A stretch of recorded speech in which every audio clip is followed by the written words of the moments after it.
பாசமே ஏழை என்னிடமே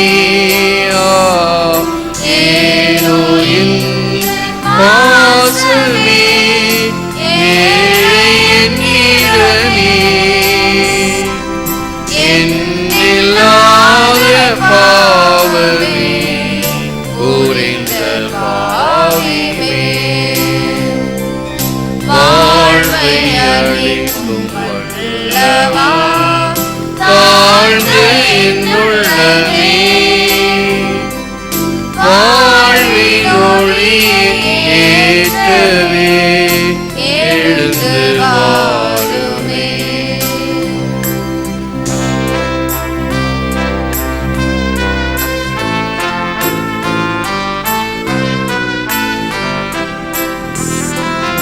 உலகம் யாவும் பெருமையே உன்னையான் பெரும்போது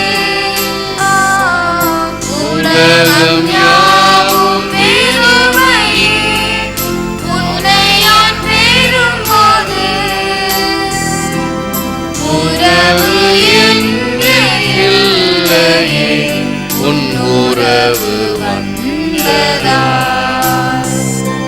வாழ்வை அளிக்கும் வல்லவா தாழ்ந்த என்னுள்ளமே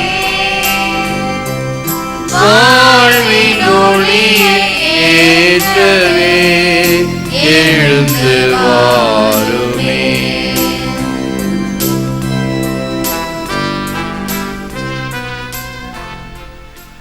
தன்னை மகன் தூயாவின் பேராலே ஆண்டவர் உங்களோடு இருப்பாராக. திருப்பலியில் தகுதியோடு பங்கேற்க நம் பாவங்களுக்காக மனம் வருந்துவோம். ஆண்டவரே இரக்கமாயிரும். ஆண்டவரே இரக்கமாயிரும். கிறிஸ்துவே இரக்கமாயிரும். கிறிஸ்துவே இரக்கமாயிரும். ஆண்டவரே இரக்கமாயிரும். ஆண்டவரே இரக்கமாயிரும். எல்லாமல்ல இறைவன் நம்மை இறக்க வைத்து நம் பாவங்களை மன்னித்து நம்மை முடிவில்லா வாழ்வுக்கு அழைத்து செல்வாராக. ஆமென். ஜெபிப்போமாக. எல்லாமல்ல இறைவா, புனித போனிஃபாஸின் விழாவை நினைவு கூறுகின்ற இன்று அவருடைய வேத சாட்சியம் எங்களுக்கு ஒரு முன்மாதிரியாக இருப்பதாக எங்கள் ஆண்டவராகிய கிறிஸ்து வழியாக மன்றாடுகிறோம். ஆமென். ஆமென். கிறிஸ்துவுக்கு பின் 2024 ஆண்டு ஜூன் மாதம் 5ஆம் தேதி செயின்ட் போனிஃபாஸ் நினைவு கூறப்படுகின்றார். இன்றைய தீம் அவர் வாழ்வோரின் கடவுள். மேலும் திருப்பலை தொலைக்காட்சியிலும் இணையத்திலும் கண்டுபிடிக்கின்ற குடும்பங்கள், வயதானவர்கள், நோயாளிகள், குழந்தைகள், இராணுவர்கள் அனைவருக்காகவும் இறைஞ்சுவோம். திருப்பாடல் 123. ஆண்டவரே, உம்மை நோக்கி என் உள்ளத்தை உயர்த்துகிறேன். விண்ணுலகில் வீற்றிருப்பவரே, உம்மை நோக்கியே என் கண்களை உயர்த்தியுள்ளேன். பணியாளனின் கண்கள் தன் தலைவனின் கைதனை நோக்கி இருப்பது போல என் கண்களை உயர்த்தியுள்ளேன். பணிப்பெண்ணின் கண்கள் தன் தலைவியின் கைதனை நோக்கி இருப்பது போல எம் கடவுளாகிய ஆண்டவரே, நீர் எமக்கு இரங்கும் வரை எம் கண்கள் உம்மையே நோக்கி இருக்கும்.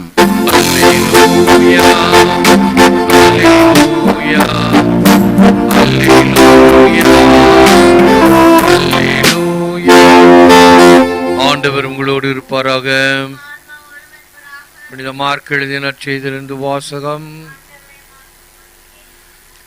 அக்காலத்தில் உயிர்த்தெழுதல் இல்லை என்னும் கருத்துடைய சதுசேயர் இயேசுவை அணுகி, போதகரே, ஒருவர் மகப்பேரின்றி தன் மனைவியை விட்டுவிட்டு இறந்து போனால் அவரை கொழுந்தனே மனைவியாக ஏற்றுக்கொண்டு சகோதரருக்கு வழிமரபு உருவாக்க வேண்டும் என்று மோசே நமக்கு எழுதி வைத்துள்ளார். சகோதரர் 7 இருந்தனர். மூத்தவர் ஒரு பெண்ணை மணந்து மகப்பேரின்றி இறந்தார். இரண்டாமவர் அவரை மணந்து அவரும் மகப்பேரின்றி இறந்தார். 7 பேருக்கு மகப்பேறு இல்லாமற் போயிற்று. அனைவரும் கடைசியாக அப்பெண்ணும் இறந்தார். அவர்கள் உயிர்த்தெழும்போது அவர் அவர்களுக்குள் யாருக்கு மனைவியாக இருப்பார்? ஏனெனில் 7 அவரை மனைவியாக கொண்டிருந்தனரே என்று கேட்டனர். அதற்கு இயேசு அவரிடம், உங்களுக்கு மறைநூலும் தெரியாது, கடவுளின் வல்லமையும் தெரியாது. இதனால்தான் தவறான கருத்தை கொண்டிருக்கிறீர்கள். இறந்து உயிர்த்தெழும்போது யாரும் திருமணம் செய்து கொள்வதில்லை. மாறாக அவர்கள் விண்ணக தூதரை போல் இருப்பார்கள். இறந்தோர் உயிருடன் எழுப்பப்படுவதை பற்றி மோசேயின் நூலில் முட்புதர் பற்றிய நிகழ்ச்சியில் இவ்வாறு வாசித்தது இல்லையா? அபிரகாமின் கடவுள், ஈசாக்கின் கடவுள், யாக்கோபின் கடவுள் நானே என்று கடவுள் அவரிடம் சொன்னாரே. அவர் இறந்தோரின் கடவுள் அல்ல, மாறாக வாழ்வோரின் கடவுள். நீங்கள் தவறான கருத்தை கொண்டிருக்கிறீர்கள் என்று கூறினார். இது கிறிஸ்து வழங்கும் வாழ்வு தரும் நற்செய்தி. கிறிஸ்துவே உமக்கு புகழ். He is the God of the living. Mark 12:27. அவர் வாழ்வோரின் கடவுள். இயேசுவில் அன்பார்ந்த சகோதர சகோதரி, அன்பார்ந்த தொலைக்காட்சி நேய விசுவாசிகளே, like diet, it is important to pay attention to your beliefs because you are what you believe. உன் நம்பிக்கைகளுக்கு கவனம் செலுத்துவது நமக்கு உணவை போல முக்கியமானது. ஏனெனில் நீ எதையெல்லாம் நம்புகிறாயோ நீயும் அப்படியே இருக்கிறாய். உணவு கட்டுப்பாடு எப்படி நமக்கு அவசியமோ அதே போன்று நம் நம்பிக்கைகள் நம்மை கட்டுப்படுத்துகின்றன. எதை நம்புகிறோம், எதை விசுவசிக்கிறோம், அதை வாழ்ந்து காட்ட அழைக்கப்படுகிறோம். விசுவாச பிரமாணம் சொல்லலாம், பாடலாம், பிரகடனம் செய்யலாம். ஆனால் அதை வாழ்ந்து காட்டுவது என்பது முக்கியமானது.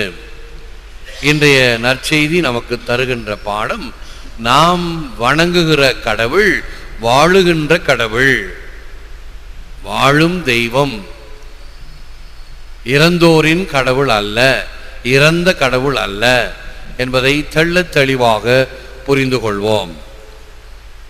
I am grateful to God. He saved us and called us to a holy life. He is not God of the dead but of the living. நான் கடவுளுக்கு நன்றி உள்ளவனாய் இருக்கிறேன். அவர் நம்மை காப்பாற்றி புனிதமான வாழ்க்கைக்கு அழைத்து செல்கிறார். ஏனெனில் அவர் வாழுகின்ற கடவுள்.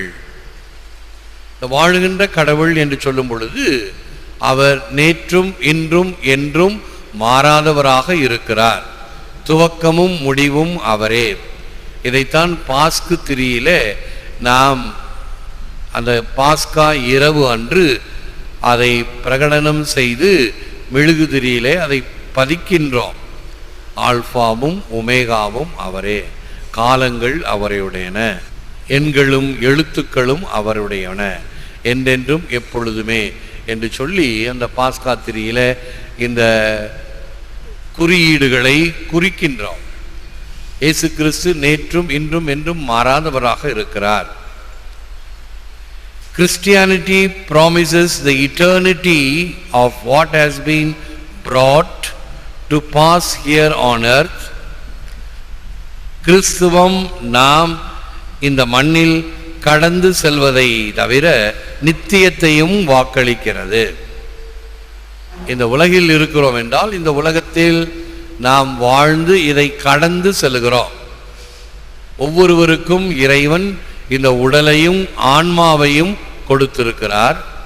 உடல் அழியக்கூடியது, ஆன்மா அழியாதது.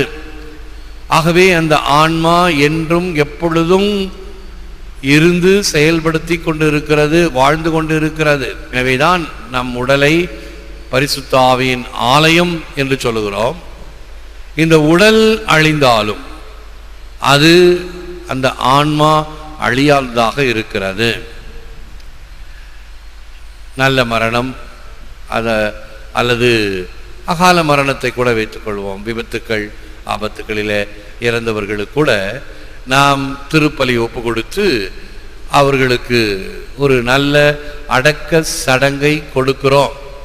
அது ஆன்மா அமைதி பெற, அந்த ஆன்மாவை இறைவன் எடுத்துக்கொள்ள, இறைவனில் சங்கமமாக, ஒன்று தனித்தீர்வை, பொது தீர்வை அல்லது இறைவன் கொடுக்கின்ற நீதி தீர்ப்பு, இவைகளை நாம் விசுவசிக்கிறோம், நம்புகிறோம்.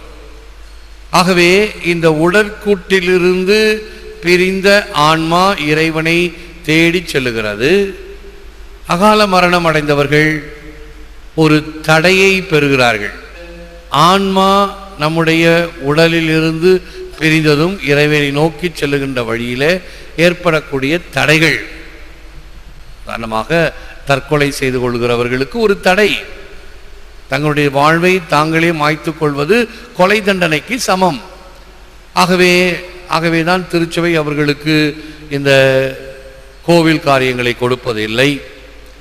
அப்பொழுது என்ன நடக்கிறது? இந்த ஆன்மா இங்கே சுற்றி கொண்டிருக்கிறது. அவைகள் நிச்சயமாக அந்த ஆத்ம சாந்தியை பெற வேண்டும். அது நம்முடைய ஜெபம், நாம் ஒப்பு கொடுக்கின்ற பலி, நாம் செய்கின்ற தர்ம காரியங்கள் வழியாக அவர்களுக்கு அந்த இரக்கத்தை இறைவன் கொடுக்க வேண்டும் என்று நம்முடைய பரிந்து பேசுதல். அதனால்தான் நாம் இறந்த ஆன்மாக்களுக்கு திருப்பலி ஒப்பு கொடுக்கின்றோம். ஒரு சில காரியங்கள் நம்மால் புரிந்து கொள்ள முடியாது. ஒரு 40 45 வயதுக்குள் இருக்கிற ஒரு வீட்டு தலைவி, அவருக்கு பேய் பிடித்தது போன்று. எப்படிப்பட்ட பேய் தெரியுமா? ஒரு வயசான பாட்டியை போல அவர் பேசுவார். நன்றாக இருக்கக்கூடியவர் கூன் வளைந்து நிற்பார், பாட்டியை போல பேசுவார். என்ன வேண்டுமா? எனக்கு திருப்பலி ஒப்பு கொடுத்து எனக்கு வேண்டிய காரியங்களை செய்யாமல் என்னை புதைத்து விட்டார்கள், நான் அதற்காக ஏங்குகிறேன் என்று சொல்லி என்னிடம் வந்தார்கள். சரி, திருப்பலி வைப்போம், செபிப்போம், வீட்டிற்கு வருகின்றேன், வந்திருக்கின்றேன் என்று ஒரு வெள்ளிக்கிழமை திருப்பலி வைத்து வீட்டுக்கு சென்று வந்திருத்தேன். சரியா போயிடுச்சு. பிறகு அவர்கள் வேளாங்கண்ணிக்கு சென்று காணிக்கையெல்லாம் கொடுத்துட்டு வந்தாங்க. அடுத்த 2 வாரத்தில் வயசான தாத்தாவை போல பேசுகிறார். அந்த தாத்தாவுக்கும் இப்படிதான் நடந்தது போலும். உண்மை, 100% உண்மை, கண்ணால் பார்த்த ஒரு நிகழ்ச்சி. இதற்கு நாம் எப்படி பதில் சொல்ல போகிறோம்? இந்த ஆன்மாக்கள் இந்த ஆத்ம சாந்திக்காக இயங்குகின்றன. அதைத்தான் நம்முடைய கத்தோலிக்க திருச்சபை இறந்தவர்களுக்காக ஜெபிக்கின்றது. அவர்களுடைய குற்றம் குறைகளை மன்னித்து இப்படி அலைகழிக்கப்படாமல் இறைவனுடன் சங்கமமாக வேண்டும் என்கின்ற வகையில். எனவேதான் இந்த வாழ்வோரின் கடவுள் என்று சொல்லும் பொழுது கிறிஸ்துவம் நாம் இந்த மண்ணில் கடந்து செல்வதை தவிர நித்தியத்தையும் வாக்களிக்கிறது. நமக்கு நித்திய வாழ்வு உண்டு, இட்டர்னல் லைஃப், இறைவனோடு சேர்ந்து வாழுகின்ற வாழ்வு. அந்த வாழ்வுக்கு நாம் அழைக்கப்படுகிறோம். அந்த வாழ்வு இந்த உலக வாழ்வை விட மாறுபட்டது. நேற்றைய நற்செய்தி, இன்றைய நற்செய்தி, நாளைய நற்செய்தியை கவனித்து பார்த்தீர்கள் என்றால் இயேசுவிடம் இப்படிப்பட்ட கேள்வி கேட்கப்படுகிறது. நேற்று என்ன கேள்வி? சீசருக்கு வரி கொடுப்பது முறையா இல்லையா? வரி கொடுக்கலாமா கொடுக்கக்கூடாதா? இது ஒரு பகுதியினர். இயேசு அவர்களுக்கு நல்ல பதில் கொடுக்கின்றார். இன்றைக்கு ஒரு பதில், இறந்தவர்கள் உயிர் தெழுந்து வாழ்கிறார்களா? அப்படி என்றால் 7 பேரை கணவனாக கொண்ட பெண்ணுக்கு மறு உலகில் யாருக்கு அவள் மனைவியாக இருப்பாள் என்று உயிர்த்தெழுதலை கேள்வி கேட்கின்ற நற்செய்தி இன்று. நாளைய தினம் நான் என்ன செய்ய வேண்டும் நித்திய வாழ்வை சுதந்திரித்துக் கொள்ள என்று கட்டளைகளை கடைபிடிக்கிற பேர்வழியை போல ஒரு கேள்வி கேட்கப்படும். ஆக இவைகள் எல்லாம் மனிதர்களுடைய சந்தேகங்கள். இவைகளுக்கு இயேசு நல்ல பதிலை தருகிறார். இன்று தருகின்ற பதில், நான் வாழுகின்ற கடவுள், வாழும் தெய்வம், இறந்தோரின் கடவுள் அல்ல. நித்தியத்திற்கும் இந்த வாழ்வை சுதந்திரித்துக் கொள்ள நீங்கள் முயற்சிக்க வேண்டும் என்பதை இன்றைய தினத்தில் நாம் சிந்தனை செய்வோம், செபிப்போம், முழந்தாள் இருப்போம். For all you have given, thank you God. For all you have withheld, thank you God. For all you have withdrawn, thank you God. For all you have permitted, thank you God. For all you have prevented, thank you God. For all you have forgiven me, thank you God. You, God, for all you have prepared for me. Thank you, God, for having created me to love you for eternity. Thank you, God. நன்றி இறைவா, நீர் கொடுத்தவற்றிற்கும் கொடுக்காதவற்றிற்கும், எடுத்துக்கொண்டவற்றிற்கும் அனுமதித்தவற்றிற்கும், தடை செய்வதற்கும் மன்னித்தவற்றிற்கும், தயார் செய்தவற்றிற்கும் எக்காலமும் உம்மை அன்பு செய்ய எங்களை உம் சாயலில் படைத்த கிருபைக்கும் நன்றி இறைவா, நன்றி. ஏற்று வரமருளும் இறைவா, காக்கும் கரங்களினால். ஆமென், ஆமென்.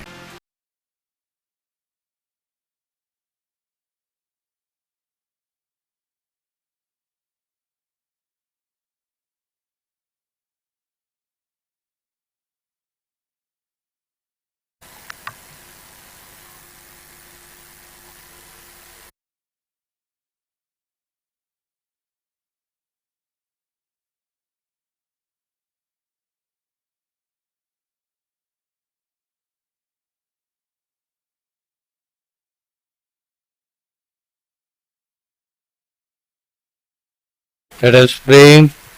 May the sacred mysteries of which we have partaken, O Lord, we pray, give us that determination which made your blessed martyr Boniface faithful in your service and victorious in suffering.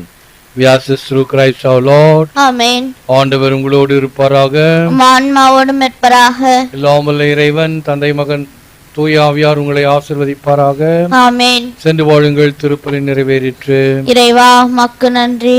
இயேசுவின் மருதமான திரு இருதயமே, என் சிநேகமாயிரம் மரியாயின் master திரு இருதயமே, என் லட்சியமாயிரும் புனித சூசேப்பரே, எங்களுக்காக வேண்டிக் கொள்ளும். எங்கள் பெயர் கொண்ட சகல புனிதர்களே, எங்களுக்காக வேண்டிக் கொள்ளுங்கள். இயேசு மரி சூசை, எங்களை ரட்சியம்.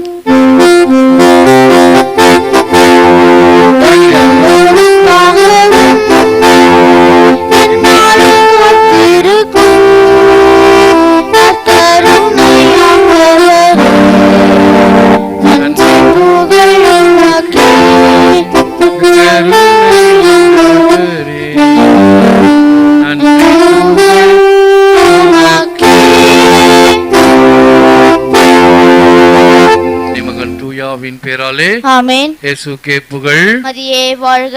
Good morning and God bless all of you. Good morning, Father.